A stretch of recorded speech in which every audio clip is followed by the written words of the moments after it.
ನಗರದ ಮೌರ್ಯ ಹೋಟೆಲ್ ಸಭಾಂಗಣದಲ್ಲಿ ಇಂದು KPCC ವಕ್ತಾರರಾದ M Lakshman ಅವರು ಬಿಜೆಪಿ ಕೇಂದ್ರ ಸರ್ಕಾರ ಆಡಳಿತ ಅವಧಿಯಲ್ಲಿ ನಡೆದ ದುರಂತಗಳ ಆಡಳಿತ ವೈಫಲ್ಯಗಳ ಕುರಿತು ಮಾಧ್ಯಮಗೋಷ್ಠಿ ನಡೆಸಿದರು. ನಂತರ ಮಾತನಾಡಿದ ಎಂ ಲಕ್ಷ್ಮಣ್ ಅವರು, ನರೇಂದ್ರ ಮೋದಿ ನೇತೃತ್ವದ ಬಿಜೆಪಿಯ ಸರ್ಕಾರ ತನ್ನ ಆಡಳಿತದ ಅವಧಿಯಲ್ಲಿ ನಡೆದ ವೈಫಲ್ಯ ಮತ್ತು ದುರಂತಗಳ ಬಗ್ಗೆ ಎಷ್ಟು ನೈತಿಕ ಹೊಣೆ ಹೊರುತ್ತದೆ ಹಾಗೂ ಎಷ್ಟು ಬಾರಿ ನೈತಿಕ ಹೊಣೆ ಹೊತ್ತು ಪ್ರಧಾನಿ ನರೇಂದ್ರ ಮೋದಿ ಅವರು ರಾಜೀನಾಮೆ ನೀಡಿದ್ದಾರಾ ಎಂದು ಪ್ರಧಾನಿ ನರೇಂದ್ರ ಮೋದಿ ಅವರು ದೇಶದ ಜನತೆಗೆ ಉತ್ತರಿಸಲಿ ಎಂದು ಕೆಪಿಸಿಸಿ ವಕ್ತಾರರಾದ ಎಂ ಲಕ್ಷ್ಮಣ್ ರವರು ಕೇಂದ್ರ ಸರ್ಕಾರ ಹಾಗೂ ನರೇಂದ್ರ ಮೋದಿ ಅವರ ವಿರುದ್ಧ ಹರಿಹಾಯ್ದರು. ಲಕ್ಷ್ಮಣ್ ಅವರು ಬಿಜೆಪಿ ಪಕ್ಷದವರು ಕಾಂಗ್ರೆಸ್ ಸರ್ಕಾರ ಮುಖ್ಯಮಂತ್ರಿ, ಉಪಮುಖ್ಯಮಂತ್ರಿ, ಗೃಹ ಮಂತ್ರಿಯವರು ರಾಜೀನಾಮೆ ಕೊಡಬೇಕು ಎಂದು ಕೇಳ್ತಿದ್ದಾರೆ. ಈ ಸಂದರ್ಭದಲ್ಲಿ ರಾಜ್ಯದ ಬಿಜೆಪಿ ನಾಯಕರುಗಳಿಗೆ ಬಿಜೆಪಿ ಕೇಂದ್ರ, ಕೆಲವು ರಾಜ್ಯಗಳಲ್ಲಿ ಬಿಜೆಪಿ ಸರ್ಕಾರವಿದೆ, ಅಲ್ಲಿ ಎಷ್ಟು ಬಾರಿ ರಾಜೀನಾಮೆ ಕೊಟ್ಟಿದ್ದೀರಿ? ದೇಶದಲ್ಲಿ 22 ರಾಜ್ಯದಲ್ಲಿ ಬಿಜೆಪಿ ಸರ್ಕಾರ, ಅಲ್ಲಿ ಏನು ಅನಾಚಾರ, ಭ್ರಷ್ಟಾಚಾರವಿಲ್ಲದೆ ರಾಮರಾಜ್ಯ ಇದೆಯಾ? ನಾಳೆ ಬಿಜೆಪಿ ಪ್ರತಿಭಟನೆ ವಿರುದ್ಧ ನಾವು ಸಹ ಬಿಜೆಪಿ ಸರ್ಕಾರದಲ್ಲಿ ನಡೆದ ದುರಂತಗಳ ಕುರಿತು ಉತ್ತರ ಬಯಸ್ತೇವೆ ಮತ್ತು ರಾಜ್ಯಾದ್ಯಂತ ಪ್ರತಿಭಟನೆ ಸಹ ಕಾಂಗ್ರೆಸ್ ಪಕ್ಷದಿಂದ ಹಮ್ಮಿಕೊಳ್ಳಲಾಗಿದೆ ಎಂದು ಹೇಳಿದರು.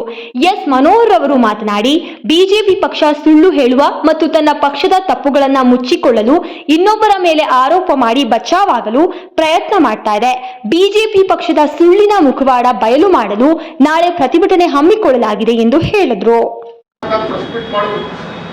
ದೇಶದಲ್ಲಿ ನಿಮ್ಮ ಬಗ್ಗೆ ಮಾತುಕತೆ, ಚರ್ಚೆ, ವಿರೋಧ ಪಕ್ಷ ನಾಯಕರು ಬಹಳ ಎಫೆಕ್ಟಿವ್ ಆಗಿ ದಿನಬೆಳಗ್ಗೆ ಸುಳ್ಳು ಹೇಳುವಂಥದಕ್ಕೆ ಬಹಳ ಎಫೆಕ್ಟಿವ್ ಆಗಿ ಆಕ್ಸ್ಫೋರ್ಡ್ ಯೂನಿವರ್ಸಿಟಿನಲ್ಲಿ, ಆಕ್ಸ್ಫೋರ್ಡ್ ಪಕ್ಕ ಇರುವಂತ ಇನ್ನೊಂದು ಯಾವುದೋ ಯೂನಿವರ್ಸಿಟಿನಲ್ಲಿ ನೀವು ಎರಡು ಪಿ ಎಚ್ ಡಿ ಮಾಡಿದ್ದೀರಿ, ಎರಡು ಮಾಡಿದ್ದೀರಾ? 2 PhD ಮಾಡಿದ್ರು ಸುಳ್ಳು ಹೇಳು. ಆ ಒಂದು ವ್ಯವಸ್ಥೆ ನಿರ್ಮಾಣ ಮಾಡಿದ್ರು ಬಹಳ ಅದ್ಭುತವಾಗಿ. ಸ್ಪೈಲಿಂಗ್ ಪಾಪ ನಮ್ಮ ಇವರು ಸಿಗ್ನೇಚರ್ ಅಧ್ಯಕ್ಷರು, ನಕಲಿ ಸಿಗ್ನೇಚರ್ ಅಧ್ಯಕ್ಷರು ಇಲ್ಲಿದ್ದಾರೆ, ವಿಜಯೇಂದ್ರ ಅವರು. ಪ್ರಚಾರಕ್ಕೋಸ್ಕರ ಇರುವಂಥವ್ರೆಲ್ಲ 4 ಜನ ಇದೇ ಥರ ಫೋಟೋ ಇಟ್ಕೊಂಡು ನಾಳೆ ನಾವು ಫ್ರೀಡಮ್ ಪಾರ್ಕಿಗೆ ಹೋಗಿ ಇನ್ನು ಟೇಬಲ್ ಹಾಕಿಟ್ಟು ಕೂತ್ಕೊತೀವಿ. ಬಣ್ಣ ಆಗಿ ಅಶೋಕಣ್ಣ, ನಿಮ್ಮವ್ರು ಇನ್ನೊಬ್ರು ಅಶೋಕ್ ಇಲ್ಲಿದ್ದಾರೆ, ಮಾತಾಡಿ ಅಂತ ಅವ್ರು ಕರೆಯುವಂಥ ಕೆಲಸವನ್ನು ನಾಳೆ ಮಾಡ್ತಾ ಇದ್ದೀವಿ. ನಾಳೆ ಎಷ್ಟು ಗಂಟೆಗೆ ಬರೋರನ್ನ ಅಲ್ಲಿ ಒಂದು ಕಾರ್ಯಕ್ರಮ 11 ಗಂಟೆ ಅಂದ್ರೆ ನಾವು 11 ಗಂಟೆಗೆ ನಾವು ಕೂತ್ಕೊತೀವಿ. ನಾವೇನು ಅವ್ರ ಹತ್ರ ಜಗಳಕ್ಕೆ ಹೋಗಲ್ಲ, ಕೂತ್ಕೊಂಡು ಕರೆಸಿ ದಯಮಾಡಿ ಬಪ್ಪಣ್ಣ ಒಂಚೂರು ತಾವು ಕ್ಲಾರಿಫಿಕೇಶನ್ಸ್ ಕೊಡಿ ಅಂತ ಅವ್ರನ್ನ ಕರೆದು ಇವ್ರು 4 ಜನದ ಹತ್ರ ಕುಮಾರಸ್ವಾಮಿ ಸಾಹೇಬರು ಎಲ್ಲ ಊರಲ್ಲಿ ಗೊತ್ತಿಲ್ಲ, ಬಟ್ ಅವ್ರು ಬರಬೇಕು, ಅವ್ರು ಒಂದು ಭಾಗವಹಿಸ್ಬೇಕು. ಅವ್ರನ್ನ ತಳ್ಳಿಬಿಟ್ಟವ್ರೆ. ನಾಳೆ ಕಾರ್ಯಕ್ರಮಕ್ಕೆ ಬಿಜೆಪಿ ಮಾತ್ರ ಮಾಡ್ತಾವ್ರೆ. ಇನ್ನೊಬ್ರು ಅವರೇ, ಅವ್ರು ಯಾರೋ ಇನ್ನೊಬ್ರು 2 ಸಾವಿರ ಅವ್ರ ಮಗ ನಿಖಿಲ್, ಅವರು ಪಾಪ ಅವರು ಬಹಳ ಸ್ಪಷ್ಟವಾಗಿ ಇನ್ನ ಈಗ ಕಲಿತಾವ್ರೆ ಸುಳ್ಳು ಹೇಳೋದಂಗೆ ಅಂತ, ದಿನಬೆಳಗ್ಗೆ ಅಂತ ಅವರು ಒಂದಷ್ಟು ಮಾಡ್ತಾರೆ. ಮಾಡಲಿ, ಯಾವ ಕಾರಣಕ್ಕೂ ನೀವು ತಲೆ ಕೆಡಿಸ್ಕೊಂಬೇಡಿ. 3 ವರ್ಷ ನೆಕ್ಸ್ಟ್ 2028ಕ್ಕೂ ನಮ್ಮದೇ ಸರ್ಕಾರ ಬರುತ್ತೆ. ಏನು ಸಿಂಪಲ್ ಆಗ್ತದ್ದು ಅಷ್ಟೇನೆ. ಹೈಕಮಾಂಡ್ಗೆ ನಿಮ್ಮ ಅಮಿತ್ ಶಾ ಅವರಿಗೆ ತೋರಿಸ್ಬೇಕು, ನಾವು ಆಕ್ಟಿವ್ ಆಗಿದ್ದೀವಿ ಅಂತ ತೋರಿಸುವಂಥದ್ದು. ನಾವು ಅಮಿತ್ ಶಾ ಅವರ ಸಿಕ್ಕಿರೋ ಪತ್ರ ಬರೀತೀವಿ, ದಯಮಾಡಿ ನೀವು ಕೈ ಮುಗಿತೀವಿ. 3 ವರ್ಷದೂ ನಮ್ಮ ಅಶೋಕಣ್ಣನೇ ವಿರೋಧ ಪಕ್ಷ ನಾಯಕನಾಗಿರ್ಬೇಕು. 4 ಜನ ಕಡೆ ಇಲ್ಲಿ 4 ಜನ ಇಲ್ಲಿ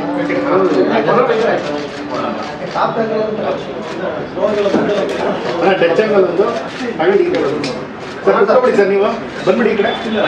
ಬೆಳಗಿಂದ ಸಾಯಂಕಾಲದಲ್ಲಿ 10 ಪ್ರೆಸ್ ಮೀಟ್ ಮಾಡ್ತಾರೆ. 10 ಪ್ರೆಸ್ ಮೀಟಲ್ಲಿ ಬರೀ ಸುಳ್ಳು ಹೇಳುವಂಥದ್ದೇ ಒಂದು ಪ್ರವೃತ್ತಿ.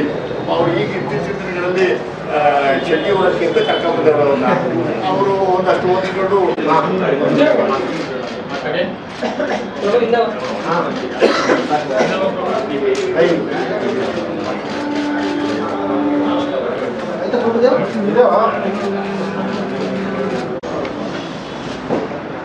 ಕುಮಾರಸ್ವಾಮಿ ತೋರಿಸಿದ್ರೆ ಬರೋಣ ಸರ್, ಹೋಗೋದು ಕೂಗ್ತೀನಿ ಹಂಗೆ ಸುಮ್ಮನೆ ಪೋಸ್ಟ್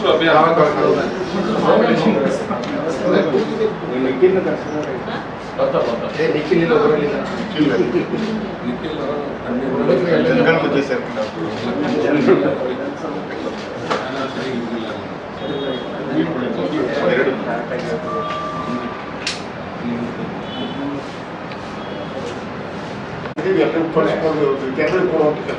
ಮಾಡ್ತೀವಿ ನಾಳೆ ಪರ್ಯಾಯವಾಗಿ. ಆಮೇಲೆ ನಮ್ಮ ಕೆಲವು ಯುವ ಕಾಂಗ್ರೆಸ್ನವರು ಮತ್ತು ಕಾಂಗ್ರೆಸ್ ಮುಖಂಡಗಳು ಪರ್ಯಾಯವಾಗಿ ಅಲ್ಲಿ ಫ್ರೀಡಮ್ ಪಾರ್ಕಲ್ಲಿ ಅವರು ಒಂದು ಕಡೆ ಸ್ಟ್ರೈಕ್ ಮಾಡ್ತಿದ್ದಾರೆ, ನಾವು ಒಂದು ಕಡೆ ಹೋಗಿ ಕೂತು ಸ್ಟ್ರೈಕ್ ಮಾಡಬೇಕು ಅನ್ನುವಂಥದ್ದು ಇದ್ದೀವಿ. ಅಲ್ಲಿ ಅವ್ರನ್ನ ಕರಿತೀವಿ, ದಯಮಾಡಿ ಪಾಪ ಇಲ್ಲಿ ಕೂತ್ಕೊಂಡು ಚರ್ಚೆ ಮಾಡೋಣ, ಏನು ಸಮಸ್ಯೆ ನಿಮ್ಮದು, ನಮ್ದು ಏನು